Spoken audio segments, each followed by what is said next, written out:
नमस्कार दोस्तों, स्वागत है आपका मेरे चैनल कॉमिक्स लाइफ में। शुरू करते हैं अनिल मोहन जी द्वारा लिखा गया देवराज चौहान सीरीज का एक और मज़ेदार उपन्यास गिरोह पार्ट 7। सुबह मौला कहाँ मिलेगा? वो पोटरा बाजार में कहीं है, जो कि यहाँ से 4 किलोमीटर दूर पड़ता है। सुबह हम पोटरा बाजार पहुँचकर उसे फ़ोन करेंगे। क्यों न हम मौला को यहाँ से चलते वक्त फ़ोन करें, बॉबी ने कहा। इससे मौला को वक्त मिल जाएगा।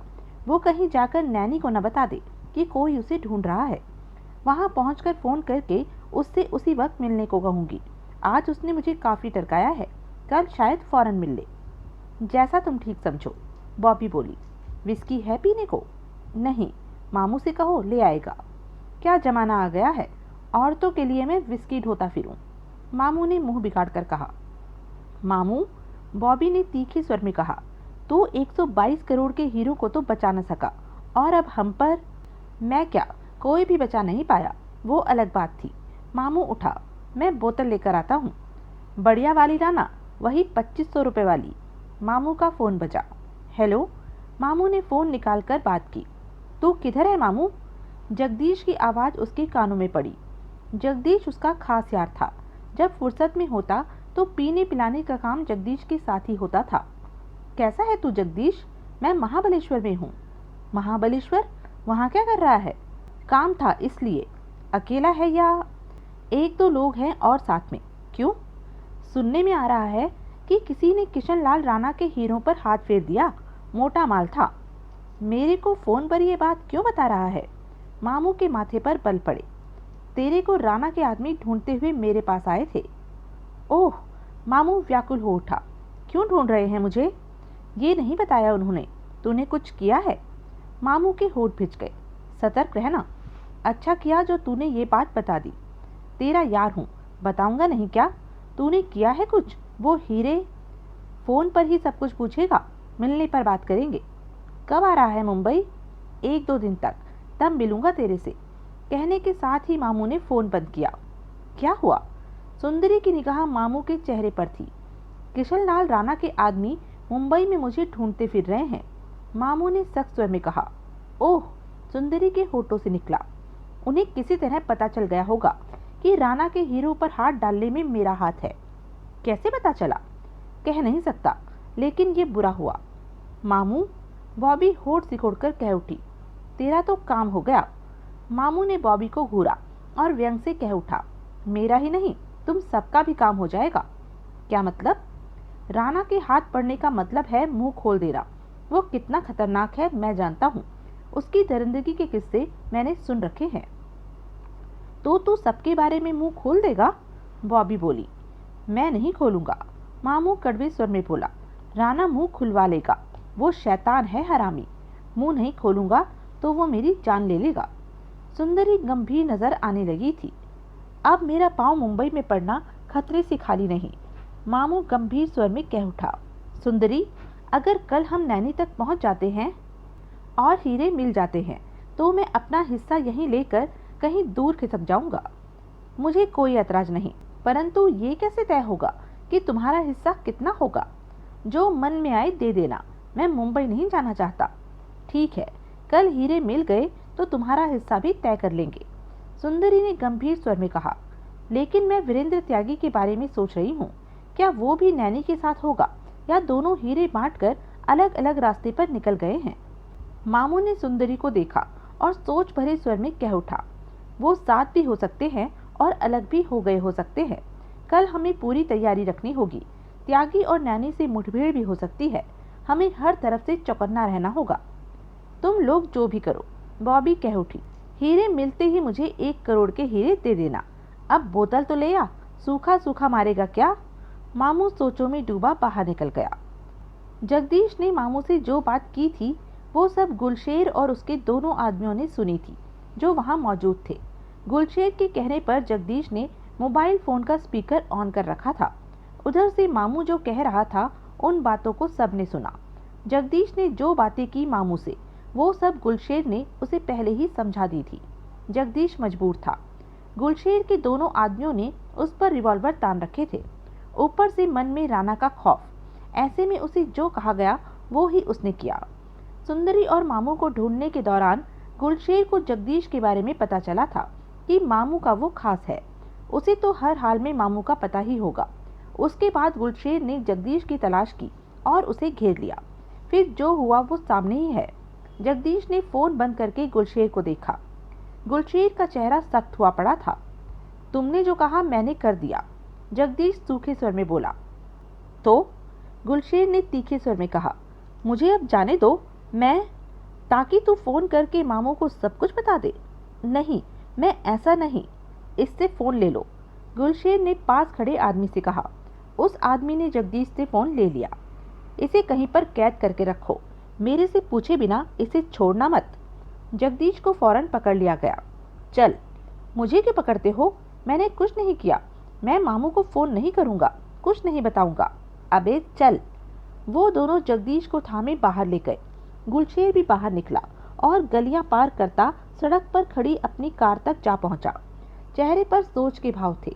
फिर कार की स्टीयरिंग सीट पर बैठा और फोन निकालकर रोशन से बात की। मामू उन लोगों में है जिन्होंने हीरो पर हाथ डाला, वो इस वक्त महाबलेश्वर में है। और सुंदरी, शायद वो भी साथ हो। महाबलेश्वर में कहाँ पर? वहाँ का कोई ठोर ठिकाना नहीं पता, गुलशेर ने गंभीर स्वर में कहा। 15 समझदार आदमियों को महाबलेश्वर पहुँचने को बोल, मैं उधर के लिए चल रहा हूँ। मैं चाहता हूँ कि रात रात में ही महाबलेश्वर पहुँचकर हम अपना घेरा डाल ले, कल वो पकड़ में आ सके। मामू को पहचाना कैसे जाएगा? हुलिये के दम पर। मैं मामू का हुलिया जानता हूँ, अपने लोगों को भी हुलिया समझा दूंगा। ठीक है, 15 आदमी मैं महाबलेश्वर भेजता हूँ, वहाँ पहुँचकर वो तेरे को फोन कर लेंगे। गुलशेर ने फोन बंद किया और कार स्टार्ट करते हुए आगे बढ़ा दी। 3 घंटे हो गए थे त्यागी को पीते हुए। बोतल लगभग खाली होने को थी। इस दौरान नैनी से उसकी एक भी बात न हुई थी। तब कि वो कमरे में गई, बाहर न निकली थी। त्यागी की आंखें लाल हो रही थी। चेहरा इस तरह भभक रहा था जैसे भट्टी में बैठा हो। बाहर के ठंडे मौसम का उसे जरा भी आभास न हो रहा था। बोतल में एक पैग अभी बाकी था और टेबल पर पड़े गिलास में भी कुछ विस्की बची थी। त्यागी उठ खड़ा हुआ। नशे में उसका जिस्म जोरों से लहराया, फिर संभल गया। मस्ती भरी चाल से आगे बढ़ा और फ्रिज के पास जा पहुंचा। फ्रिज से बर्गर निकाला और खाने लगा। खत्म करके दूसरा बर्गर निकाला और फ्रिज बंद करके वापस सोफे पर आ बैठा। खाते खाते एक नज़र उस दरवाजे पर डाली जहां पर नैनी मौजूद थी। दरवाजा खुला हुआ था। दूसरा बर्गर भी खत्म करके त्यागी ने सिगरेट सुलगाई और कश लिया। एक बार फिर नैनी के कमरे की तरफ देखा, फिर गिलास उठाकर एक ही सांस में खाली किया और उठ खड़ा हुआ। बहुत ज्यादा पी ली थी त्यागी ने, परंतु नशे से भरे पांव खास ज्यादा न लड़खड़ा रहे थे। दिमाग पर नशा तो तगड़ा चढ़ा हुआ था, परंतु दिमाग ठीक से काम कर रहा था। कश लेते त्यागी दूसरे कमरे में पहुंचा। एक टेबल के पास जा रुका। गर्दन घुमाकर दरवाजे की तरफ देखा, फिर ड्रॉर खोलकर उसमें रखी रिवॉल्वर निकाली कि एकाएक उसके नशे से भरे चेहरे पर अजीब से भाव उभरे। रिवॉल्वर हल्की लगी उसे। त्यागी ने रिवॉल्वर की मैगजीन निकालनी चाहिए कि अगले ही पल उसके होठ सिकुड़ गए। रिवॉल्वर में से मैगजीन निकाल ली गई थी। खूब, त्यागी बड़बड़ा उठा। साली ने इस बात की पूरी तैयारी कर रखी है कि हीरो के चक्कर में मैं उसकी जान न ले लूं। त्यागी ने ड्रॉर को चेक किया, परंतु उसमें मैगजीन नहीं थी। हरामजादी। त्यागी कुछ पल वहीं खड़ा रहा, फिर खाली रिवॉल्वर वापस ड्रॉर में रखी और वापस कमरे में पहुंचा और सोफे पर बैठते हुए उसने बोतल में से बची खुची विस्की गिलास में डाली, पानी मिलाया और घूंट भरते हुए नैनी के कमरे की तरफ देखा। नैनी अब उसे जरा भी अच्छी नहीं लग रही थी। नैनी को खत्म करने का निश्चय कर चुका था त्यागी। नैनी के जिंदा रहने का मतलब था 61 करोड़ के हीरे उसे देना, जबकि त्यागी नैनी का किस्सा निपटाकर हाथ झाड़कर आराम से बैठ जाना चाहता था। परंतु नैनी ने सावधानी के नाते रिवॉल्वर की गोलियों वाली मैगजीन पहले ही निकालकर कहीं रख दी थी। त्यागी जानता था कि नैनी खतरनाक है, चालाक है। एकाएक त्यागी की आंखें सिकुड़ी। पिछली बार जब यहाँ आया था तो उसके पास फालतू रिवॉल्वर थी जिसे उसने किचन के खाली डिब्बे में रख दिया था। उसी पर त्यागी उठा और किचन की तरफ बढ़ गया। किचन में पहुंचकर उस कतार में लगे डिब्बों को देखा, फिर एक डिब्बे को हाथ बढ़ाकर थामा और उसे नीचे की शेल्फ पर रखकर खोला। रिवॉल्वर रखी दिखी। त्यागी ने डिब्बे में से रिवॉल्वर निकाली और उसकी गोलियां चेक की। गोलियां भरी हुई थी। ये तो बढ़िया हो गया, त्यागी बड़बड़ाया और रिवॉल्वर जेब में रखकर डिब्बा बंद किया और ऊपर रख दिया। किचन से निकला और बेडरूम में गया। वहां ड्रॉर में रखी खाली रिवॉल्वर निकालकर भी जेब में डाल ली। बाहर आकर नैनी के बेडरूम में जा पहुंचा। नशे में उसका चेहरा लाल सुर्ख हो रहा था। नैनी ने टीवी चला रखा था, धीमी आवाज में, और कार्टून नेटवर्क देख रही थी। आहट मिलते ही नैनी ने फौरन दरवाजे की तरफ गर्दन घुमाई। त्यागी को तगड़े नशे में वहां खड़ा पाया। पूरी बोतल चढ़ा ली क्या? हाँ। त्यागी दरवाजा थामकर मुस्कुराया। तुम पी नहीं रही तो मैंने पूरी बोतल खत्म कर देना ही ठीक समझा। यहाँ पर आज की रात तुम्हारी आखिरी रात है। नैनी का स्वर शांत था। जानता हूँ, इसी खुशी में तो बोतल खत्म कर दी। त्यागी कहकर नशे से भरी हंसी हंसा। फिर एक तरफ रखी हीरों की बोरियों के पास पहुंचा, जिनकी ऊंचाई मात्र 1.5 फीट थी।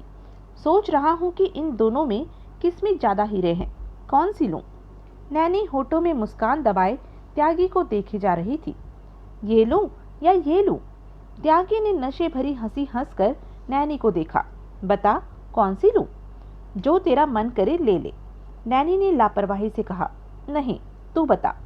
ये तेरा फैसला होगा कि तेरे को हीरो का कौन सा बैग लेना है। मैं तो सोच रहा हूँ दोनों ही ले लूं, त्यागी ने हंसकर कहा और नैनी को देखा। दोनों की नजरें मिली। कुछ पल उनके बीच चुप्पी रही। तेरा क्या ख्याल है नैनी? त्यागी के नशे से भरे चेहरे पर चमक थी। दोनों ले लूं? मेरा हिस्सा भी ले जाना चाहता है। नैनी का चेहरा शांत था। सोच रहा हूँ ले लूं क्या? ये गलती मत कर देना। मैं ले लूं तो तू क्या करेगी? त्यागी नशे से भरी हंसी पुनः हंसा। नैनी चुप रही, त्यागी को देखती रही। त्यागी भी नैनी को देख रहा था। बोल तो, मैं सारे हीरे ले जाऊं तो तू क्या करेगी मेरा? त्यागी पुनः बोला। वीरू, खामखा मेरा मुंह न खुलवा। तू भी जानता है कि मैं अपना हिस्सा नहीं दूंगी, फिर कुछ कहकर बात क्यों बढ़ाता है? तू नहीं देगी। मैंने कब कहा है कि तू मुझे दे देगी? मैं तो कह रहा हूँ कि तेरा हिस्सा भी ले लूं तो। नैनी का चेहरा कुछ सख्त हुआ। जा वीरू, सो जा। लगता है आज तेरे को विस्की हजम नहीं हो रही है। सुन, नैनी पहले से ही उसे देख रही थी। मैं तेरे को हिस्सा नहीं दूंगा, सारे हीरे मेरे, समझी? नैनी के चेहरे पर कुटिलता भरी मुस्कान नाच उठी। साली, मुस्कुराती है? त्यागी ने नैनी को घूरा। सुबह बात करना, नैनी शांत स्वर में बोली। बहुत पी ली है तूने, सो जा। त्यागी ने सिर हिलाया और जेब में रखी वो रिवॉल्वर निकाली जो खाली थी। नैनी की आंखें सिकुड़ी, होठ भिंच गए। क्या कर रहा है? नैनी गुर्राई। तेरे को गोली मार रहा हूँ, सारे हीरे मेरे। ऐसा मत कर वीरू, नैनी गंभीर स्वर में कह उठी। हमने बहुत वक्त साथ बिताया है, जो मजेदार वक्त रहा उसकी यादें मेरे मन में बनी रहने दे। हम अलग हो रहे हैं ये जुदा बात है, परंतु हम में कड़वापन नहीं आया अभी। त्यागी नशे से भरी हंसी हंस पड़ा। मैं तो तेरे को मारूंगा, सारे हीरे ले लूंगा। वैसे भी तू इतने हीरों का क्या करेगी? बहुत ज्यादा हिस्सा है तेरा, 61 करोड़ का। नैनी कड़वे अंदाज में उसे देखती रही। अब मैं तुझे गोली मारने जा रहा हूँ, तो मुझे मारने के लिए तूने शराब पी वीरू? शराब पी के हिम्मत इकट्ठी की? नैनी कह उठी। त्यागी ने हौले से नैनी के निडर चेहरे को देखा। एकाएक नैनी हवा में कुछ ऊपर उछली और अगले ही पल दोनों टांगे उसकी छाती में मारी। त्यागी के पांव उखड़ गए। वो लड़खड़ाता हुआ दीवार से जा टकराया और नीचे गिर गया। हाथ से रिवॉल्वर छूटकर नीचे जा गिरी। दीवार से टकराने की वजह से त्यागी के कंधे में दर्द हो उठा। ये क्या कर रही है नैनी? वो कह उठा। तू मुझे गोली मारने जा रहा था और मैं इतना भी नहीं कर सकती। तू तो, मैं तो मजाक कर रहा था। मजाक? नैनी गुर्रा पड़ी। कसम से देख ले, रिवॉल्वर खाली है। नैनी त्यागी को घूरने लगी। तूने क्या सोचा कि मैं तेरे को मारने जा रहा हूँ? तेरे को मार सकता हूँ क्या? त्यागी ने शिकायत भरे लहजे में कहा। तेरे को कब पता चला कि रिवॉल्वर खाली है? नैनी ने पूछा। तेरे से मजाक करने की सोचकर जब मैंने रिवॉल्वर को खाली करना चाहा तो वो पहले ही खाली थी। तूने खाली की? हाँ। त्यागी खड़ा हुआ। नैनी अभी भी उसे देख रही थी। अब क्या है? मेरे से ऐसा मजाक कभी मत करना। मैं भी मजाक करने पर आ गई तो बुरा होगा। ठीक है, नहीं करूँगा मजाक। सुबह होते ही यहाँ से चले जाना वीरू। बार बार क्यों कहती है? चला जाऊँगा। होठ भींचे नैनी पलटी और अपनी कुर्सी के पास जा पहुंची। टीवी पर अभी भी कार्टून का प्रोग्राम आ रहा था। नैनी कुर्सी पर बैठी और टीवी पर नजरें जमाई कह उठी, सो जा, सुबह ही अब अपना चेहरा दिखाना। जवाब में त्यागी के बाहर जाने की आवाज नहीं आई। नैनी ने गर्दन घुमाकर त्यागी को देखा। अगले ही पल चौंक कर खड़ी हो गई। त्यागी के हाथ में रिवॉल्वर चमक रही थी। नाल का रुख नैनी की तरफ था। चेहरे पर अभी भी नशे का साया स्पष्ट नजर आ रहा था, परंतु त्यागी पूरी तरह चौकस लग रहा था। ये नैनी ने कहना चाहा। ये मजाक नहीं है, त्यागी ने दांत भींचकर कहा और ट्रिगर दबा दिया। तेज धमाका हुआ और गोली नैनी के माथे में जा लगी। नैनी के घुटने मुड़ते चले गए और वो नीचे जा गिरी थी। दीपा लेटी हुई थी। वो जानती थी कि नींद आने में कुछ वक्त है। तभी कॉल बेल की आवाज सुनाई दी। वो फौरन न उठी और मन ही मन सोचा कि कौन आया हो सकता है इस वक्त। क्या त्यागी? रात के 11 बज रहे थे इस वक्त। कौन है? दीपा ने दरवाजे के पास पहुंचकर पूछा। दीपा, मैं हूँ, त्यागी। दीपा ने उसी पल दरवाजा खोला। विस्की का भपका उसकी सांसों से टकराया। तुम इस वक्त? शाम को पेट नहीं भरा क्या? जो दीपा ने चंचल स्वर में कहना चाहा। नैनी को मार दिया, त्यागी ने गहरी सांस लेकर कहा।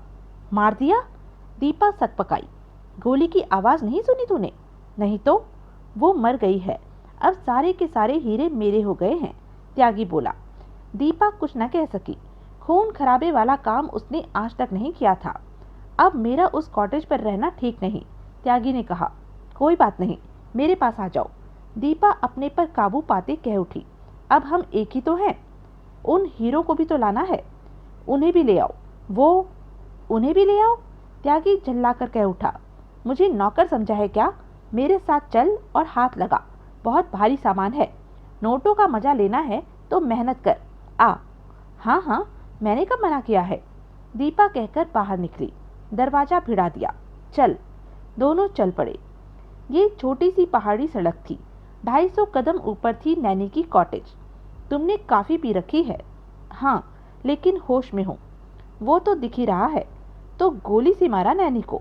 उसने बचाव की कोशिश नहीं की? मैंने उसे मौका ही नहीं दिया, वरना वो कुछ कर सकती थी। मेरे ख्याल में उसे यकीन होगा कि कम से कम मैं उसकी जान नहीं लूंगा। यहीं पर वो लापरवाही दिखा गई। अगर बचाव की तैयारी करके बैठी होती तो फिर उसे मारने में परेशानी होती। तुम पर विश्वास के चक्कर में मारी गई। दुनिया में 85% लोग इसी कारण आसानी से मारे जाते हैं कि वो दूसरे पर विश्वास करते हैं। विश्वास बहुत बुरी चीज है, किसी पर आंखें मूंद कर नहीं करना चाहिए, त्यागी कड़वे स्वर में कह उठा।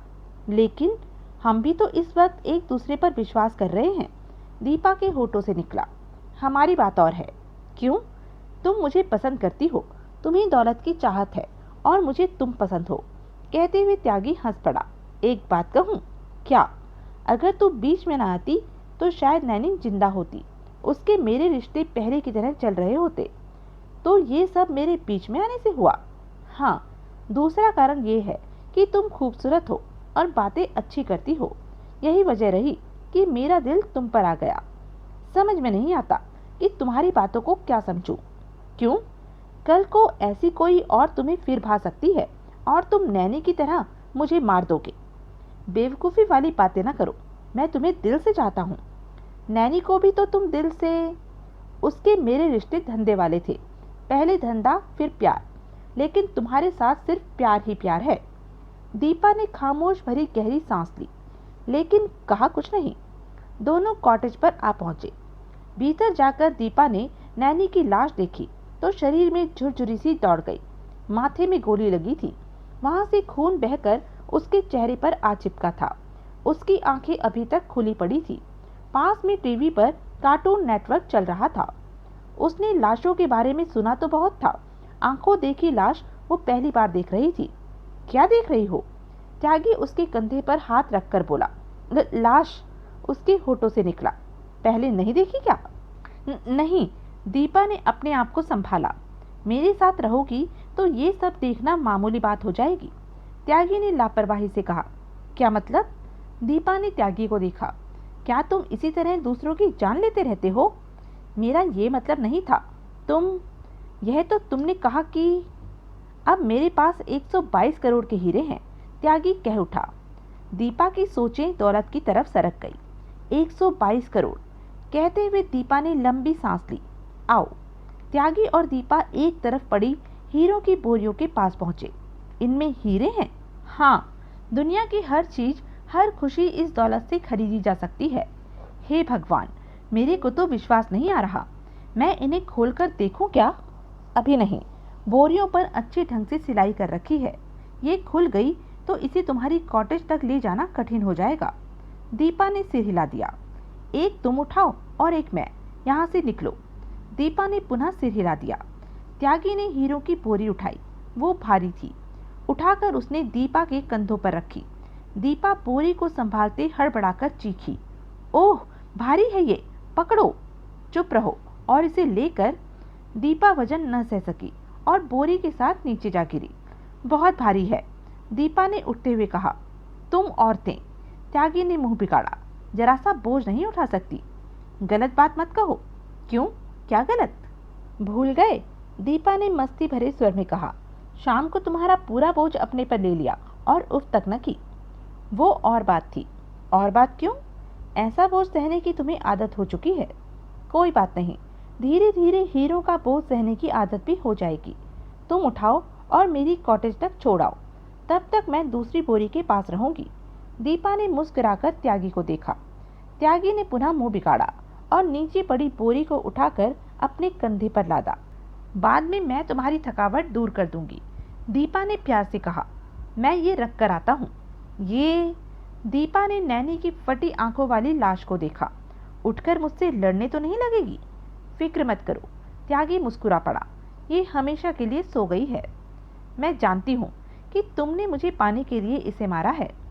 मतलब की बात तुम जल्दी समझ जाती हो, त्यागी ने कहा और बोरी उठाए बाहर निकल गया। त्यागी के जाते ही दीपा गंभीर हो गई।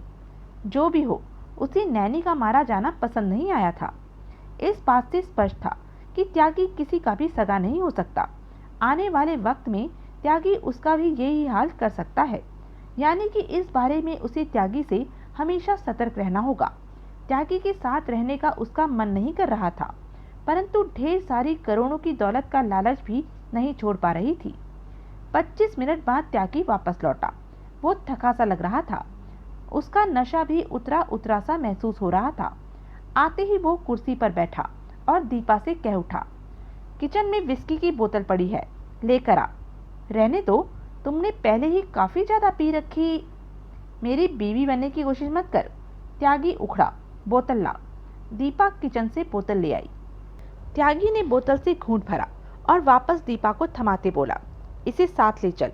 इसके साथ ही दूसरी बोरी उठाई और बाहर निकलते कह उठा, चल। और कुछ तो नहीं लेना यहाँ से?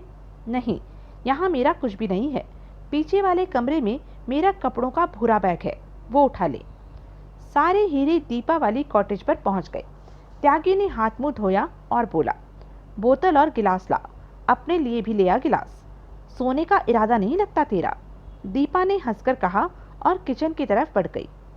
2 पैक तैयार किए गए। एक दीपा ने थामा और दूसरा त्यागी ने। त्यागी मुस्कुराया, घूंट भरा। अब हल्कापन लग रहा है, काम निपट गया। मुझे हीरे नहीं दिखाएगा? दीपा उसके साथ सटकर बैठी कह उठी। हम यहाँ कल का दिन ही रहेंगे, परसों हीरों के साथ यहाँ से निकल लेंगे। कहाँ? मुंबई?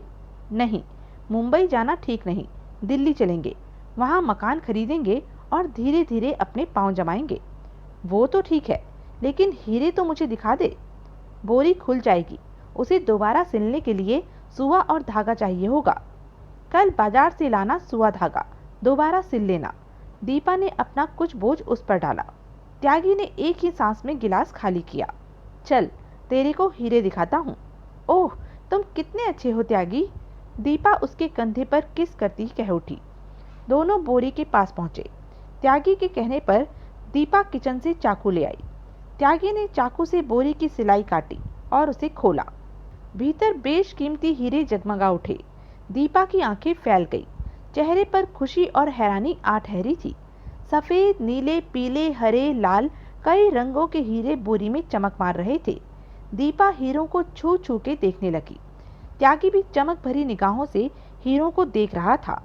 आह, कितने अच्छे लग रहे हैं ये, आत्मविभोर सी दीपा कह उठी। 122 करोड़ के हीरे हैं ये, लाजवाब हैं।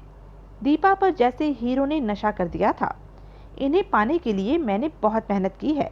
त्यागी ने दीपा की कमर में हाथ डाला। अवश्य की होगी, इन्हें पाना आसान नहीं रहा होगा।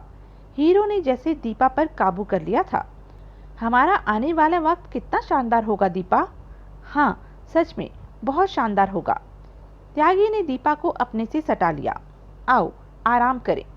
दीपा त्यागी का गाल चूमते हुए कह उठी। यही तो तुम में खास बात है कि तुम वक्त की जरूरत को पहचान लेती हो। त्यागी उसकी कमर पर हाथ फेर रहा था। नैनी नहीं पहचानती थी क्या? नहीं, वो अकड़ दिखाती थी। मैं तुम्हें अकड़ नहीं दिखाऊंगी। तुम्हें जब भी मेरी जरूरत होगी मैं तैयार मिलूंगी। सच? कसम से। सुबह 8 बजे से ही मामू, सुंदरी और बॉबी तैयार हो गए थे। नाश्ता कर लिया। 9 बजे से पहले ही हम आसानी से पोतड़ा बाजार पहुंच जाएंगे, सुंदरी बोली। टैक्सी कहाँ से मिलेगी? मामू ने पूछा। होटल से निकलकर कुछ आगे चौराहा है। वे तीनों होटल से निकले और चौराहे की तरफ बढ़ गए। आसमान में छाए बादलों की वजह से सूर्य नजर नहीं आ रहा था। मौसम ठंडा था। आगे बढ़ते हुए मामू ने देखा कि सड़क किनारे खड़ा एक आदमी उसे पैनी निगाहों से देख रहा है। मामू ने उस पर से नजरें हटा ली। जब वे उसके पास से निकले तो मामू ने पुनः उस आदमी को देखा। वो व्यक्ति अभी भी मामू को देख रहा था। उस आदमी का इस तरह मामू को देखना मामू के दिमाग में शक भर गया। 20 कदम आगे जाने पर मामू ने चलते चलते गर्दन घुमाकर पीछे देखा तो चौंक पड़ा। वो आदमी पीछे ही चला रहा था और कान पर मोबाइल फोन लगाए किसी से बात कर रहा था। खतरा। सामने ही चौराहा दिख रहा था और वहां 2 टैक्सी खड़ी नजर आ रही थी। मामू का दिल किया कि सुंदरी को खतरे के बारे में बता दे, परंतु उसने खामोश रहना ही ठीक समझा। वो देख लेना चाहता था कि पीछे वाला आदमी क्या करता है। मामू ने एक बार फिर पीछे देखा। वो पीछे ही आ रहा था और उसकी निगाह मामू पर ही थी। मामू के होठ भिंच गए। जेब में पड़ी रिवॉल्वर पर उसने हाथ फेरा। वो समझ नहीं पा रहा था कि पीछे लगा आदमी कौन हो सकता है। मुंबई में होता तो सोचता कि किशनलाल राणा के आदमी उसे घेर रहे हैं, परंतु ये तो किसी को पता ही नहीं था कि वो महाबलेश्वर में है। ओह, रात जगदीश को बताया था, तो क्या तब उसके पास ही तो राणा के आदमी नहीं थे? जगदीश को मजबूर कर दिया हो कि वो उनसे बात करे और पता करे कि वो किधर हैं। सुंदरी, मामू चलते चलते धीमे स्वर में बोला, इधर उधर मत देखना, हमें शायद घेरा जा रहा है। सुंदरी के जिस्म में एकाएक तनाव भरता चला गया। उसने मामू की तरफ नजरें की। कौन घेर सकता है हमें? त्यागी और नैनी तो होने से रहे। वे राणा के आदमी हो सकते हैं। राणा के आदमी? सुंदरी के हाथ कपड़ों में छिपी रिवॉल्वर से टकराया। मेरा ख्याल तो यही है, वरना कोई और हमें क्यों घेरेगा? टैक्सी में बैठो और चलो। अगर वो कुछ करे तो हमें जवाब देना है। वो चुप रहते हैं तो टैक्सी में बैठकर उनसे पीछा छुड़ाना होगा। इतने में ही वे टैक्सी स्टैंड तक पहुंच गए थे। तभी मामू ने देखा कि टैक्सी स्टैंड के पास ही 2 आदमी खड़े हैं और एकटक उसे देख रहे हैं। मामू ने बहाने से पीछे नजर डाली तो पीछे वाले को 10 कदम दूर पाया। वो समझ गया कि ये पीछा छोड़ने वाले नहीं। तभी वो दोनों आदमी अपनी जगह से हिले और मामू की तरफ बढ़ गए। पीछे वाला भी पास आ चुका था। अब तक सुंदरी ने भी उन्हें देख लिया था। वो तीनों उनके पास आ खड़े हुए। 2 का हाथ अपनी जेबों में था। हम तुम्हें ही ढूंढ रहे हैं मामू, एक ने शांत स्वर में कहा। मुझे मामू कह रहे हो? मेरा नाम मामू नहीं है, मामू ने सरल स्वर में कहा। हुलिया तो ये तुम्हारा ही है, दूसरे ने कड़वे अंदाज में कहा। उसी पल सुंदरी ने पलक झपकते ही रिवॉल्वर निकाली और एक के पेट में लगा दी। खबरदार, सुंदरी गुर्राई। जो तुम सुंदरी हो? तुम्हें कैसे पता? सुंदरी चौंकी। हम किशनलाल राणा के आदमी हैं। और सुंदरी के जिस्म में ठंडी लहर दौड़ती चली गई। तुम जो भी हो यहाँ से चलते बनो, बॉबी कह उठी, वरना मैं अभी पुलिस को बुलाती हूँ। तभी उनके पास ही एक कार आकर रुकी। उसमें से गुलशेर और 2 आदमी उतरे। फौरन इनके पास आ पहुंचे। गुलशेर ने एक ही निगाह में महसूस किया कि उस युवती ने उसके आदमी पर रिवॉल्वर लगा रखी है। तुम? गुलशेर पास आकर सरल सुर में बोला, सुंदरी हो? अब सुंदरी को महसूस हुआ कि वे वास्तव में घिर गए हैं। अगर सुंदरी हो तो मैं तुम्हारी माँ के बारे में तुम्हें बताना चाहूँगा। क्या? सुंदरी के होठों से निकला। उसका ऑपरेशन राणा साहब के कहने पर करा दिया गया है और वो हमारे पास सुरक्षित है। तुम्हारे पास? राणा साहब के पास, गुलशेर ने गंभीर स्वर में कहा। सुंदरी के दांत भिज गए। तुम कौन हो? गुलशेर ने बॉबी को देखा। मैं पुलिस में काम करती हूँ, तुम सबको अंदर कर दूंगी, बॉबी तेज स्वर में कह उठी। मामू शांत खड़ा था। गुलशेर सुंदरी और मामू को देखकर शांत स्वर में कह उठा, अपनी रिवॉल्वरें हमें दो। दोनों अपनी जगह से न हिले। बात क्या है? मामू ने पूछा। तुम जानते हो। तुम बताओ। हमें हीरे वापस चाहिए। गुलशेर का स्वर शांत था। मामू ने गहरी सांस लेकर सुंदरी को देखा। गुलशेर एक कदम आगे बढ़ा और अपने आदमी को लगा रखी सुंदरी के हाथ से रिवॉल्वर लेकर अपनी जेब में डाल ली। सुंदरी ने विरोध न जताया क्योंकि उसकी मां इनके कब्जे में थी। गुलशेर के इशारे पर पास खड़े आदमी ने मामू की जेब से भी रिवॉल्वर निकाल ली। तुम्हें कैसे पता कि हीरे हमारे पास हैं? सुंदरी होंठ भींचकर बोली। तुमने अपनी माँ के ऑपरेशन के लिए एक हीरा अपने पड़ोसी सतीश को बेचने के लिए दिया था, गुलशेर बोला। मामू ने आंखें सिकोड़कर सुंदरी को देखा। हमें खबर मिल गई, सतीश को पकड़ा तो उसने तुम्हारे बारे में बताया। तुम्हारे बारे में छानबीन की तो पता चला कि मामू से इन दिनों तुम्हारी खास पट रही है और डकैती से पहले तुम मामू के साथ देखी जाती रही हो। और ये कैसे पता चला कि हम महाबलेश्वर में हैं? रात जगदीश से मामू को फोन कराया था, तब पता चला। तुमने हीरा निकाला था? मामू के माथे पर बल पड़े हुए थे। हाँ, दोनों बोरियां तो बंद थी, फिर बोरी की साइड में छेद करके निकाला था। सुंदरी ने गहरी सांस ली। क्यों? माँ का ऑपरेशन जल्दी कराना था, मुझे पैसे चाहिए थे, यहीं पर गड़बड़ हो गई। इस वक्त हम तुम्हारी वजह से ही फंसे हैं, इसका मुझे सख्त अफसोस है। सुंदरी के चेहरे पर स्पष्ट तौर पर अफसोस झलक रहा था। चलो, गुलशेर सतर्क स्वर में बोला, तुमसे बात करनी है। इनकार का तो सवाल ही नहीं था। वे फंस चुके थे। राणा के आदमियों ने उन्हें ढूंढ निकाला था। बचने की कोशिश की तो इन्होंने उसी पल गोलियां चला देनी थी। कहाँ चलना है? मामू ने पूछा। पास ही महल होटल है, वो राणा साहब का ही होटल है, वहाँ चलकर बात करेंगे। मामू ने सुंदरी को देखा और नाराजगी भरे स्वर में कह उठा, करा ले अपनी माँ का ऑपरेशन। सुंदरी ने मुंह फेर लिया। तुम तीनों उस कार में बैठो। और मैं क्यों बैठूं? बॉबी उसी पल तेज स्वर में कह उठी। मेरा इन बातों से कोई वास्ता नहीं है, तुम्हें भी हमारे साथ चलना होगा, गुलशेर ने कठोर स्वर में कहा। क्यों? इस वक्त तुम इनके साथ हो, इसलिए अगर तुम्हारा इस मामले में कोई हाथ नहीं होगा तो तुम्हें छोड़ देंगे। मेरा कोई हाथ नहीं है, पूछ लो इनसे। मैं तो रात मामू का बिस्तर गर्म करने के लिए आई थी।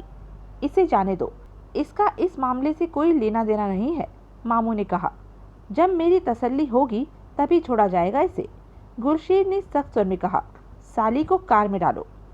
मैं शोर मचा। गुलशेर का जोरदार चांटा बॉबी के गाल पर पड़ा। बॉबी का सिर झनझना उठा। तब तक दो आदमी उसे धकेलते हुए कार तक ले गए और भीतर बिठा दिया। तुम दोनों भी कार में बैठो। मामू और सुंदरी कार की तरफ बढ़ गए। फंस गए मामू, सुंदरी दबे स्वर में बोली। तेरी वजह से ये सारी गड़बड़ हुई है, मामू ने उखड़े स्वर में कहा। अब क्या करें? इनसे बचा नहीं जा सकता, मामू ने गंभीर स्वर में कहा। हालात से समझौता कर लेना ही ठीक होगा। पहली बार जिंदगी में बड़ा हाथ मारा था, लेकिन तूने सब कुछ मिट्टी में मिला दिया। होटल के कमरे में मामू, सुंदरी और बॉबी बैठे थे। तीनों के गंभीर चेहरे फक हो रहे थे। वहां गुलशेर के अलावा 9 आदमी भी कमरे में मौजूद थे। अब बोलो, गुलशेर ने कहा। हमें हीरे चाहिए, दो और अपनी जान बचा लो। पहले मेरे बारे में फैसला कर लो, बॉबी कह उठी। मेरा इस मामले से कुछ भी लेना देना नहीं है, मुझे जाने दे। तुम्हारा धंधा बिस्तर गर्म करने का है, गुलशेर बोला। हाँ, तो तुमसे बाद में बात करूंगा, पहले इनसे बात कर लूं। बॉबी कसमसा कर रह गई। गुलशेर ने सुंदरी और मामू को देखा। कौन कौन थे डकैती में तुम्हारे साथ? तुम्हें हीरे चाहिए, मामू बोला। हाँ, तो हीरो की बात करो। डकैती में हमारे साथ कौन थे ये जानने की तुम्हें जरूरत नहीं है। ठीक कहते हो। गुलशेर मुस्कुराया। हीरे कहाँ हैं? मामू ने सुंदरी को देखा। अगर इन्होंने हीरे लेने के पश्चात हमारी जान ले ली तो? सुंदरी कह उठी। मामू ने गुलशेर को देखकर कहा, सुना, हमें हीरे चाहिए, किसी की जान लेने में हमारी कोई दिलचस्पी नहीं है। गुलशेर ने शांत स्वर में कहा, हीरे हमारे हवाले करो और अपना रास्ता नापो, हमें भी बहुत काम है, तुम लोगों की वजह से हमारा काफी वक्त बर्बाद हो रहा है। तो ये पक्का रहा कि हमारी जान नहीं लोगे? सुंदरी ने पूछा। हाँ, पक्का रहा। ये किशन लाल राणा के आदमी हैं। मेरे ख्याल में ना तो इन्होंने कभी सच बोला होगा और ना ये बोलेंगे। बॉबी कह उठी। गुलशेर ने होठ सिकोड़कर बॉबी को देखा। बॉबी ने भी उसे देखा। तुम बिस्तरे गर्म करने का धंधा करती हो? कितनी बार कहूँ, लेकिन बातें तो बहुत समझदारी वाली कर रही हो। तुम जैसे लोगों के बिस्तर गर्म करते करते इतनी समझदारी तो आ ही गई है कि लोगों को पहचान सकूं। खूब, तो तुम्हारा इस मामले से कोई वास्ता नहीं? नहीं है, वास्ता है, वरना तुम इस तरह राणा साहब और हमारे खिलाफ ये बात ना कहती। गुलशेर का स्वर कठोर हो गया। तुमसे तो मैं बाद में बात करूंगा कि इस मामले में तुम्हारा क्या वास्ता है। क्या तुम भी डकैती में शामिल थी? मैं ऐसे घटिया काम नहीं करती। तुम बिस्तर गर्म करने जैसे बढ़िया काम करती हो। गुलशेर कड़वे स्वर में कह उठा। मजे देती हूँ, पैसे लेती हूँ, बुरा क्या है इसमें? साली पहुंची हुई चीज लगती है। गुलशेर हंस पड़ा। बॉबी दांत भींचकर गुलशेर को घूर कर रह गई। गुलशेर ने दोनों को देखा। तुम दोनों ने मेरी माँ को क्यों कैद किया? सुंदरी ने पूछा। ताकि तुम पर आसानी से काबू पाया जा सके। और सतीश, वो भी हमारे पास है। अब काम की बात करो कि हीरे कहाँ हैं, वो मेरे हवाले करो। उसके बाद तुम्हारी माँ और सतीश को भी तुम्हारे हवाले कर दिया जाएगा। मैं ये काम जल्दी खत्म करना चाहता हूँ। सुंदरी और मामू ने एक दूसरे को देखा, परंतु बोले कुछ नहीं। मैं? गुलशेर ने अपने शब्दों पर जोर देते शांत स्वर में कहा, अभी तक तुम दोनों से दोस्तों की तरह बात कर रहा हूँ, क्योंकि तुम दोनों ही मुझे समझदार लगते हो और मेरी दिलचस्पी सिर्फ हीरों को हासिल करने में है। इस तरह खामोश रह जाओगे तो मुझे तुम दोनों के बारे में दोबारा से सोचना पड़ेगा और उस सोच में सख्ती होगी। बोलो, हीरे कहाँ हैं? उन्हें हमारे हवाले करो।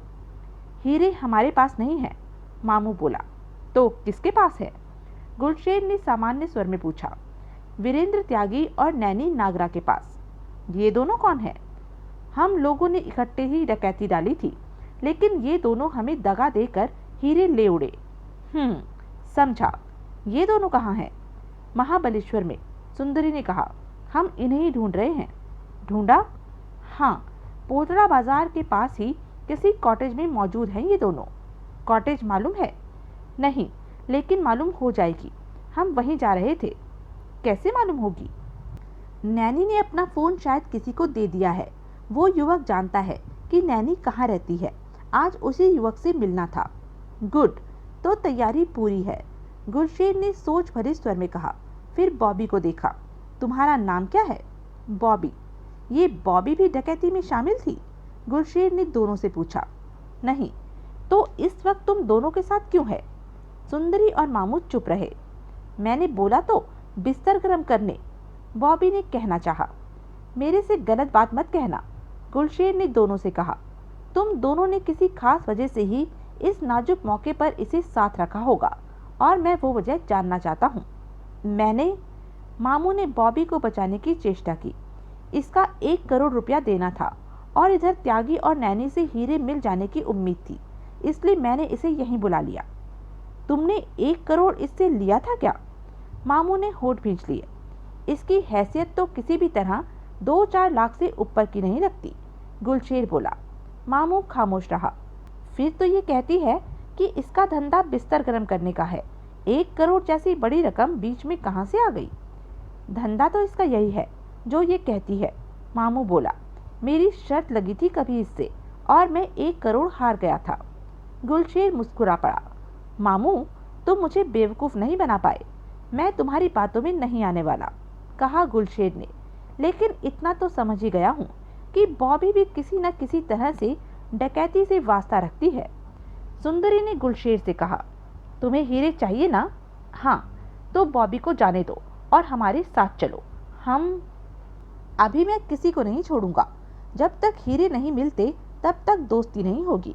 अभी चलो, त्यागी और नैनी का पता करके उनसे हीरे ले लेते हैं, मामू ने कहा। गुलशेर ने अपने आदमी को देखा। चलने की तैयारी करो, पोथड़ा बाजार तक जाना है, सब साथ चलेंगे, गुलशेर बोला। वो आदमी फौरन पलटकर बाहर निकल गया। तुम दोनों और त्यागी नैनी, यानी कि कुल मिलाकर हुए 4। गुलशेर मुस्कुराया, जबकि डकैती डालने वाले ज्यादा थे। सुंदरी और मामू खामोश रहे। कुल कितने लोग थे डकैती में? गुलशेर ने पूछा। क्या करना है तुम्हें ये जानकर? मामू बोला। उत्सुकता है जानने की। ये ही बहुत बड़ी बात होगी जो तुम्हें हीरे मिल जाएं। फालतू की उत्सुकता मत पालो। ठीक है, गुलशेर मुस्कुराया। नहीं पालता। फिर वो अपने आदमियों से बोला, बॉबी को बेसमेंट के कमरे में बंद कर दो। 2 आदमी तुरंत आगे बढ़े और बॉबी को दाएं बाएं से थाम लिया। छोड़ो मुझे। बॉबी कसमसा उठी। मुझे क्यों बंद करते हो? मैं? बॉबी को छोड़ दो, मामू ने कहा। हीरे दो और अपनी जान छुड़ा लो। दोनों आदमी बॉबी को वहां से ले गए। मामू को लग रहा था कि वे बुरे फंसे हैं। तुमने तो कभी सोचा भी नहीं होगा कि फंस जाओगे, गुलशेर मुस्कुराकर बोला। सच में, जो कुछ भी हो रहा है ये तो कभी भी नहीं सोचा था, मामू ने गहरी सांस लेकर कहा। तुमने कैसे सोच लिया कि हम अपने हीरों को नहीं तलाश करेंगे? और ये तो जानता था कि तुम लोग भाग दौड़ करोगे, परंतु ये न सोचा था कि हम तक पहुंच ही जाओगे। गुलशेर मुस्कुराया। उसने सिगरेट सुलगाई। तभी एक आदमी भीतर आकर बोला, चलने की तैयारी हो गई है, ले चलो इन्हें। सुंदरी और मामू को बाहर लाया गया। होटल की पार्किंग में 16 सीटर एक वैन में उन्हें बिठाया गया। वो सब भी बैठे। वैन चल पड़ी। गुलशेर ड्राइवर की बगल वाली सीट पर बैठा था। दोनों महसूस कर रहे थे कि इनके बीच से उन्हें बच निकलने का मौका नहीं मिलने वाला। अगल बगल बैठे होने की वजह से उन्होंने आपस में धीमी स्वर में बात की। बहुत बुरा हो रहा है, सुंदरी फुसफुसाई। हीरे हमारे हाथ से निकलने जा रहे हैं। हीरों की छोड़ो, अपनी जान की फिक्र करो, मामू धीमे स्वर में बोला। क्या मतलब? इसकी मीठी मीठी बातें तब तक ही हैं जब तक इसे हीरे नहीं मिलते। तुम क्या समझती हो कि ये हमें जिंदा छोड़ देगा? सुंदरी के दांत पिंच गए। किशन लाल राणा कितना खतरनाक है ये बात तुम जानो या ना जानो, मैं अच्छी तरह जानता हूँ। उसका शिकार कभी भी जिंदा नहीं रहा। वो दुश्मन को खत्म करने में यकीन रखता है और हमें तो वो किसी भी कीमत पर नहीं छोड़ सकता, क्योंकि हम उसके 122 करोड़ के हीरे ले उड़े हैं। मामू ने धीमे स्वर में शब्दों को चबाते हुए कहा। इन्हें हीरे मिल गए तो हमारी जान को खतरा है, ना मिले तब भी हमारी जान को खतरा है। बचने वाले नहीं हैं हम।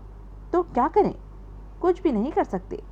अगर इनको हीरे न दिलवाएं तो भी वही होगा जो इन्होंने हमारे साथ करना है। फिर तो हीरे दिलवाना ही ठीक रहेगा, सुंदरी कड़े स्वर में कह उठी। मामू ने उसे देखा। त्यागी और नैनी ने हमारे साथ गद्दारी की है, हम उन्हें ऐश करने के लिए क्यों छोड़ें? उन्हें भी फंसाना चाहिए। और देवराज चौहान, उसके बारे में क्या सोचा तुमने? मामू ने पूछा। कुछ नहीं सोचा। किशन लाल राणा को बताने की क्या जरूरत है कि देवराज चौहान भी हमारे साथ था। मेरा भी यही ख्याल है। देवराज चौहान और जगमोहन के बारे में हम मुंह बंद रखेंगे। मेरे ख्याल से हमें यहाँ से बच निकलने की कोशिश करनी चाहिए, सुंदरी बोली। बच जाएंगे? कोशिश करने में क्या हर्ज है? ऐसी कोशिश करते ही ये लोग हमें शूट कर देंगे। वैसे भी कौन सी जान बची हुई है? मामू ने मुंह घुमा लिया। उनके लिए हर तरफ मुसीबत ही मुसीबत थी। वो लोग पोतड़ा बाजार पहुंचे। 10:30 बज रहे थे दिन के। वैन उन्होंने बाजार के शुरू होते ही बाजार के किनारे रोक ली थी। गुलशेर गर्दन पीछे करता बोला, अब तुम लोग उस मौला को फोन करोगे? हाँ, नंबर बोलो। गुलशेर अपना मोबाइल निकालता बोला। सुंदरी ने नंबर बताया। गुलशेर ने नंबर मिलाया और जब दूसरी तरफ बेल होने लगी तो उसने फोन सुंदरी की तरफ बढ़ाया। सुंदरी ने गहरी सांस ली और फोन कान से लगा लिया। गुलशेर को मिलाकर वैन में पूरे 11 आदमी थे, आगे 2 अलग थे। इन हालात में इनकी हर बात माननी पड़ रही थी। कई बार बेल बजने के पश्चात उधर से मौला की आवाज आई। हेलो मौला, सुंदरी कह उठी। मैं बोल रही हूँ, पहचाना? पहचाना मेम साहब, कल मैं बहुत बिजी था, जिज्जा आया हुआ था, अपने फ़ोन की तड़ी मारा करता था। कल मैंने भी अपना फ़ोन दिखाया उसे, जो आपकी बहन ने मुझे दिया था। देखते ही जिज्जे का मुंह लटक गया। मौला की आवाज़ कानों में पड़ी। तुम्हें तो बहुत खुशी हुई होगी। सुंदरी शांत स्वर में बोली। बहुत। अब तुम मुझे नैनी की कॉटेज के बारे में बताओ कि वो किधर है। फ़ोन पर ही बताऊं? बता दो। फ़ोन पर आप समझ नहीं पाएंगी। किधर से बोल रही हैं आप मेम साहब? यहीं से, पोतरा बाजार से। तो आप बाजार के बीचों बीच मराठा नमकीन की दुकान है, इधर आ जाइए, मैं वहीं खड़ा मिलूंगा। तुम मराठा नमकीन में काम करते हो? नहीं, लेकिन मैं उधर ही खड़ा मिलूंगा। ठीक है, मैं 2 मिनट में पहुंच रही हूँ, कहकर सुंदरी ने फ़ोन बंद किया। गुलशेर उससे फ़ोन लेते कह उठा। क्या बात हुई? बाजार के मराठा नमकीन पर पहुंच रहा है मौला, मिलकर वो बताएगा कि नैनी और त्यागी किस कॉटेज पर है। चलो, मैं तुम्हारे साथ चलूंगा। दोनों बाहर निकले और सड़क पर आगे बढ़ गए। बाकी लोग मामू को लिए भीतर ही बैठे रहे। त्यागी सुबह 8 बजे उठा। दीपा पहले ही उठ चुकी थी। दोनों के चेहरों पर रात के सुख से भरे निशान थे। दीपा ने चाय बनाई, एक त्यागी को दी, दूसरी खुद थामी। अब हम दोनों एक हैं त्यागी, दीपा प्यार से कह उठी। हाँ, त्यागी मुस्कुराया, चाय का घूंट भरा। मैं हीरों को देख रही थी, कितने खूबसूरत हैं, उनसे नजरें नहीं हटती। हीरा बेशकीमती चीज है, तभी तो उसके पीछे दुनिया दीवानी है। किसके हीरो पर डकैती डाली थी? ये किसके हैं? क्या करोगी पूछकर? यूं ही, नहीं बताना चाहते तो ना सही। किशन लाल राणा, मुंबई की खास हस्ती है। अभी नहा धोकर बाजार जाऊंगा। क्यों? सुवा और मजबूत धागा लाना है, ताकि हीरों की बोरी की पहले की तरह सिलाई कर दूं। कल हम यहाँ से चलेंगे। ऊपर कॉटेज में नैनी की लाश पड़ी है, ऐसे में हमारा यहाँ टिके रहना ठीक नहीं होगा। दिल्ली में हम सुरक्षित रहेंगे? क्यों नहीं, दिल्ली में मेरे कई पहचान वाले हैं, हम आसानी से दिल्ली में जगह बना लेंगे। मुझसे शादी करोगे वहाँ? क्यों नहीं? त्यागी ने मुस्कुराकर दीपा को देखा। हम अपना परिवार बनाएंगे, जिसमें बच्चे भी होंगे। ओ त्यागी, तुम कितने अच्छे हो। उसके बाद त्यागी नहा धोकर तैयार हुआ। नाश्ते के नाम पर उसने बर्गर खाया। वापसी पर लंच के लिए पराठे और सब्जी पैक कराते लाना। जब से यहाँ आई हूँ, ढंग का खाना नहीं खाया। और कोई सामान चाहिए तो कह दो। क्या करना है? कल तो हमने यहाँ से चले ही जाना है। तुमने सोचा है कि यहाँ से जाएंगे कैसे? मैं किसी टैक्सी वाले से भी बात करता आऊँगा। टैक्सी वाले को सुबह 9 बजे से पहले का वक्त मत देना, रात सोने में देरी हो जाती है, दीपा ने कहा। ठीक है, जा रहा हूँ, 2 घंटे में लौट आऊँगा। कहने के पश्चात त्यागी कॉटेज से बाहर निकला और सड़क पर आगे बढ़ गया। मराठा नमकीन के बाहर मौला मिला। सुंदरी मौला को पहचानती न थी, परंतु उसे अकेला खड़ा देखकर सीधी उसके पास जा पहुंची। तुम मौला हो? सुंदरी ने उससे पूछा। आप फोन वाली मेम साहब हैं? मौला मुस्कुराया। हाँ। सुंदरी ने गहरी सांस ली। बताओ, मेरी बहन की कॉटेज कौन सी है? पास खड़े गुलशेर को भी देखा। मौला ने 5 मिनट लगाकर रास्ता समझाया, फिर बोला, मेम साहब को मेरा सलाम बोलना, कहना कि उनका फ़ोन बहुत अच्छा है। सुंदरी ने फीके अंदाज में गर्दन हिलाई। धन्यवाद। उसके बाद सुंदरी गुलशेर के साथ वापस चल पड़ी। बेचैन थी सुंदरी, गुलशेर से कह उठी, अगर तुम लोगों ने हमें न पकड़ा होता तो कितना अच्छा रहता। तुम लोगों ने डकैती न की होती तो और भी अच्छा रहता। गुलशेर कड़वे स्वर में कह उठा, अब तो तुम्हारी यही बात ठीक लगती है।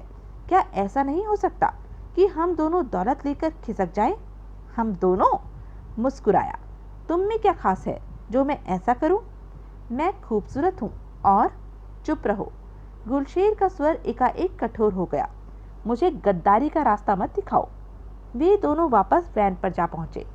सुंदरी भीतर बैठी और गुलशेर बैठता हुआ बोला, चलो मैं रास्ता बताता हूँ। हमें पता चल गया है कि वो दोनों किस कॉटेज पर हीरे लिए बैठे हैं। दीपा अभी भी बैठी हीरों को देख रही थी। वो जितना हीरों को देखती उतना ही देखने का आकर्षण बढ़ता जाता। उसने हीरों के किस्से सुने बहुत थे, परंतु हीरों को करीब से अब देखा था। ख्वाबों में खोई हुई थी दीपा। तभी उसके कानों में वाहन के इंजन की आवाज पड़ी। चेहरे पर अजीब से भाव उभरे। तो क्या त्यागी ने प्रोग्राम बदल दिया है? कल की अपेक्षा अभी चलना चाहता है और टैक्सी ले आया। 1.5 घंटे से ऊपर का वक्त हो चुका था त्यागी को गए। दीपा ने सोचा कि अगर अभी चलने को कहेगा त्यागी तो क्या दिक्कत है, अभी चल पड़ेंगे। वो हीरो के पास से उठी और खिड़की पर आ पहुंची थी। तभी दीपा की नजरों ने काफी बड़ी वैन को इधर ही आते देखा।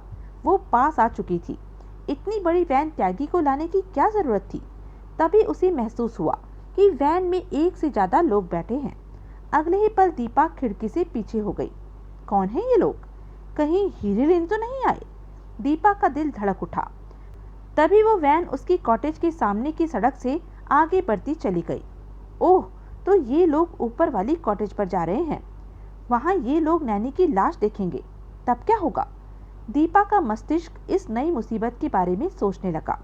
वो तुरंत खिड़की से हटी और एक तरफ रखी हीरो की दोनों बोरियों पर चादर रखकर ढांप दी। छोटी बोरियां चादर के नीचे ढकी किसी सामान का हिस्सा ही लग रही थी। उसके ऊपर कुछ और सामान रख दिया। अब इधर उधर देखकर कोई सोच भी नहीं सकता था कि वहां कोई कीमती सामान या हीरो की बोरियां हो सकती हैं। तभी दीपा की निगाह त्यागी के बैग पर पड़ी। अच्छा है, त्यागी यहाँ नहीं है, बाजार चला गया।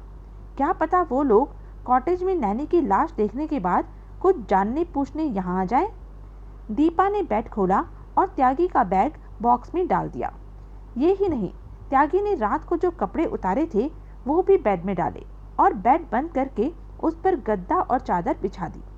ये सब दीपा ने ये सोचकर किया कि क्या पता वैन वाले लोग वो ही हों जिनके साथ त्यागी और नैनी ने डकैती डाली थी और अब उनका पता लगाकर आ गए हों। वो हर तरह से एहतियात बरत रही थी। दुनिया देखी थी उसने, खेली खाई थी। वो जानती थी कि कभी भी कैसा भी वक्त बिना आहट के सामने आ सकता है। वो वैन नैनी की कॉटेज के सामने आ पहुंची। चलो, गुलशेर कह उठा। 5 आदमी रिवॉल्वरें थामे कॉटेज के भीतर जाओ, बाकी बाहर घेरा डाल लो और तुम दोनों मेरे साथ कॉटेज के भीतर चलो, उतरो नीचे। सिर्फ मिनट भर में ही गुलशेर की बात लागू हो गई। घेरा भी पड़ गया और 5 आदमी कॉटेज के भीतर प्रवेश कर चुके थे। गुलशेर सुंदरी और मामू को लिए कॉटेज के भीतर गया। तब तक उसके आदमी नैनी की लाश देख चुके थे। भीतर लाश है, एक ने उनके पास आकर कहा। लाश? किसकी? गुलशेर चौंका। युवती है कोई, टीवी चल रहा है। गुलशेर मामू और सुंदरी को लिए उस कमरे में पहुंचा। नैनी रात वाली मुद्रा में पड़ी थी, आंखें फटी हुई थी अभी तक। नैनी? मामू के होठों से निकला। ये नैनी है? गुलशेर ने होठों को भींचे मामू को देखा। मामू ने हाँ में सिर हिलाया। ये डकैती में तुम्हारी साथी थी? हाँ। पूरी कॉटेज चेक करो। गुलशेर ऊंचे स्वर में बोला। देखो, कोई है तो नहीं? सुंदरी और मामू की नजरें मिली। हीरे लेकर भागी थी? गुलशेर ने पूछा। हाँ, इसके साथ त्यागी भी था, वीरेंद्र त्यागी। सुंदरी बोली। वो शायद अब नहीं है, गुलशेर ने कहा। मामू ने आगे बढ़कर लाश को चेक किया, फिर बोला। इसे मरे कई घंटे हो चुके हैं, त्यागी भी यहाँ नहीं है। मेरे ख्याल में त्यागी सारे हीरे लेकर यहाँ से जा चुका है। गुलशेर के होठ भींच गए। वो कुछ नहीं बोला और सिगरेट सुलगाई। कुछ देर बाद उसके आदमी वहां पहुंचे। कॉटेज में कोई नहीं है, बताया गया। हीरे तलाश करो। वो हीरे 2 मीडियम साइज के बोरों में थे। अब उनकी पैकिंग बदल दी गई हो सकती है। पूरी कॉटेज को खंगाल डालो। वो सब जल्दी से बाहर निकल गए। मामू, त्यागी ले उड़ा है सारा माल, सुंदरी ने कहा। हाँ, यहाँ के हालात से तो यही लग रहा है। दौलत सच में बुरी चीज है। इंसान दौलत पाना चाहता है और पा लेता है तो उसका लालच बढ़ जाता है। तब वो सारी दुनिया की दौलत को अपना बना लेना चाहता है। सुंदरी ने गहरी सांस लेकर कहा। फिर खून बहता है। मामू मुस्कुराकर रह गया। वीरेंद्र त्यागी का कोई ठिकाना मालूम है? गुलशेर ने दोनों को देखा। नहीं, हम तो सिर्फ डकैती के लिए इकट्ठे हुए थे, मामू ने कहा। त्यागी तुम लोगों से कैसे मिला? नैनी ने ही मिलवाया था, मामू ने शांत स्वर में कहा। सच कह रहे हो? गुलशेर ने कठोर स्वर में कहा। हमें अब झूठ बोलकर क्या मिलेगा? मैं हर बात पता करूंगा। अगर कोई बात झूठ हुई तो तुम्हें नहीं छोड़ूंगा। मामू कहना चाहता था कि वैसे भी तू कौन सा हमें छोड़ने वाला है, लेकिन चुप रहा। 2 घंटे कॉटेज की तलाशी होती रही, परंतु वहां से हीरे जैसी चीज भी नहीं मिली। नैनी की फोन डायरी ढूंढने की चेष्टा की गई, परंतु डायरी शायद नैनी की थी नहीं, इसलिए कुछ भी नहीं मिला। गुलशेर किसी तरह अपने क्रोध पर काबू पाए रहा। हमें, गुलशेर अपने आदमियों से बोला, आस पड़ोस से इनके बारे में कुछ पता करना चाहिए। तुम क्या समझते हो कि ये लोग आसपास के लोगों से बात करते होंगे? सुंदरी कह उठी। चुप रहो, बीच में दखल मत दो। सुंदरी ने मुंह घुमा लिया। फिर वे सब वैन में बैठे और पड़ोस की कॉटेज यानी दीपा के यहाँ आ पहुंचे। गुलशेर 2 आदमियों के साथ वैन से निकला और दीपा की कॉटेज की बेल बजाई। दीपा ने दरवाजा खोला। शरीफों वाले कपड़े पहन रखे थे इस वक्त। कहिए। दीपा के चेहरे पर किसी तरह का भाव नहीं था। वो ऊपर वाली कॉटेज में कोई नहीं रहता? गुलशेर ने बात शुरू की। रहते हैं, दीपा सरल स्वर में कह उठी। नैनी और त्यागी साहब वहाँ रहते हैं। तुम जानती हो उन्हें? कल गई थी उनकी कॉटेज पर। दूध खत्म हो गया था मेरे यहाँ। चाय पीने का मन बहुत था, इसलिए दूध लेने गई थी। दोनों मियाँ बीवी बहुत अच्छे हैं। आप क्या उनके पास आए हैं? दीपा मुस्कुराकर बोली। हाँ, वो अपनी कॉटेज पर ही होंगे। नहीं है वहाँ, कॉटेज खुली पड़ी है। बाजार में होंगे, आप इंतज़ार कर लीजिए, दीपा ने सरल स्वर में कहा। आपने कब देखा था उन्हें आखिरी बार? कल शाम को। वो दोनों कॉटेज की छत पर टहल रहे थे। मैंने तो उन्हें चाय पर भी बुलाया था जब दूध लेने गई थी, परंतु वो आए नहीं। आप इंतज़ार कर लीजिए, वो आ जाएंगे, दीपा ने कहा। दीपा की बात करने का ढंग इतना सरल और स्वाभाविक था कि गुलशेर सोच भी नहीं सकता था कि वो सिरे से झूठ बोल रही है, छल कर रही है। सब कुछ ठीक लगा उसे। मैं कॉटेज देख सकता हूँ? क्यों नहीं, मैं यहाँ घूमने आई थी, एकांत चाहिए था मुझे। अब 1-2 दिन में चली जाऊंगी, दीपा पीछे हटते बोली। गुलशेर और उसके दोनों साथी भीतर प्रवेश कर गए। उन्होंने पूरी कॉटेज और वहाँ का सामान देखकर तसल्ली की। इस दौरान दीपा उनके साथ ही रही और कॉटेज दिखाती हुई उन्हें बता रही थी कि ये बेडरूम है, ये लॉबी है, वगैरह वगैरह। सब बढ़िया रहा। गुलशेर अपने दोनों आदमियों के साथ वापस मुख्य दरवाजे पर आ पहुंचा।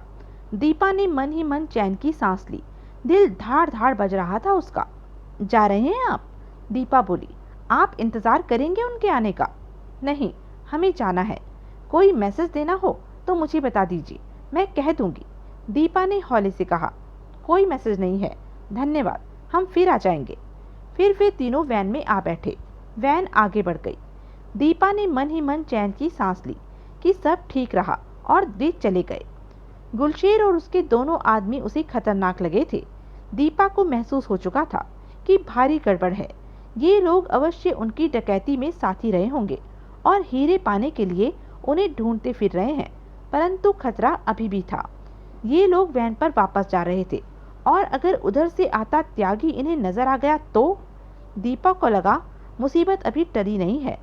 मन ही मन दीपा भगवान से प्रार्थना करने लगी कि त्यागी बाजार में ही व्यस्त हो। गुलशेर का चेहरा कठोर हुआ पड़ा था। सफलता के करीब पहुंचकर भी दूर हो गया था। हीरे मिल जाते तो सब ठीक रहता, परंतु मेहनत पूरी तरह रंग न ला पाई थी। फिर भी इतनी तसल्ली थी कि मामू और सुंदरी तो हाथ में आ गए।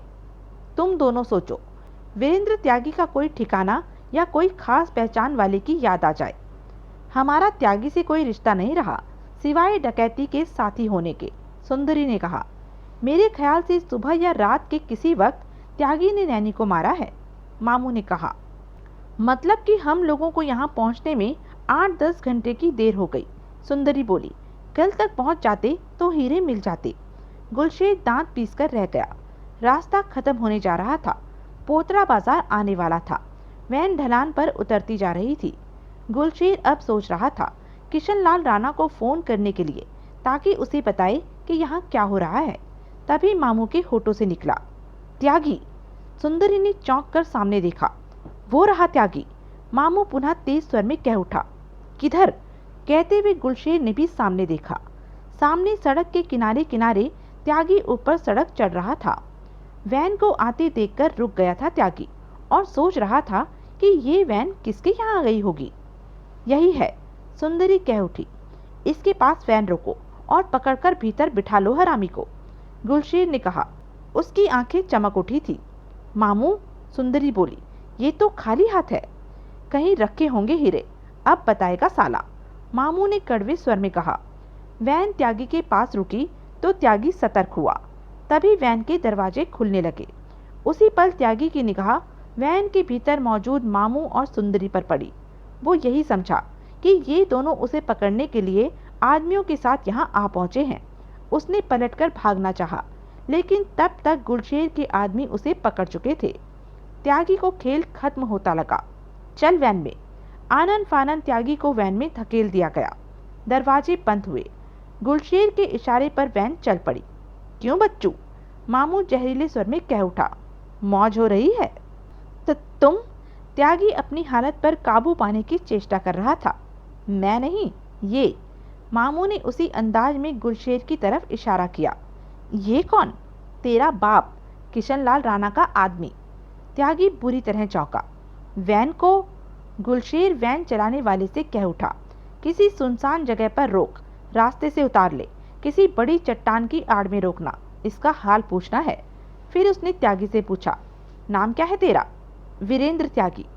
तूने इनके साथ मिलकर हीरों की डकैती डाली, राणा साहब के हीरो पर हाथ डाला? त्यागी ने मामू और सुंदरी को देखा। इधर क्या देखता है? सुंदरी ने खा जाने वाले स्वर में कहा। कुत्ता, सारा माल ले भागा, नैनी को भी नहीं छोड़ा, उसकी लाश देख कर आ रहे हैं। त्यागी ने सूखे होठों पर जीभ फेरी। गुलशेर को देखा। बोल, राणा साहब के माल की डकैती की? हाँ। राणा साहब के माल पर हाथ डालते डर नहीं लगा तुझे? त्यागी समझ नहीं पा रहा था कि क्या कहे और क्या न कहे। उसे तो इस बात का भी विश्वास न आ रहा था कि वो राणा के आदमियों के हाथों में पड़ गया है। दीपा के साथ जो सपने बुन रहा था वो सब ढह चुके हैं। वैन को सड़क से उतारकर पहाड़ी टीले के पीछे रोका जा चुका था। इन दोनों को दबा के रखो। गुलशेर ने सुंदरी और मामू के लिए ये शब्द कहे। फिर त्यागी के साथ वैन से नीचे उतरा। साथ में 4 और आदमी भी उतरे।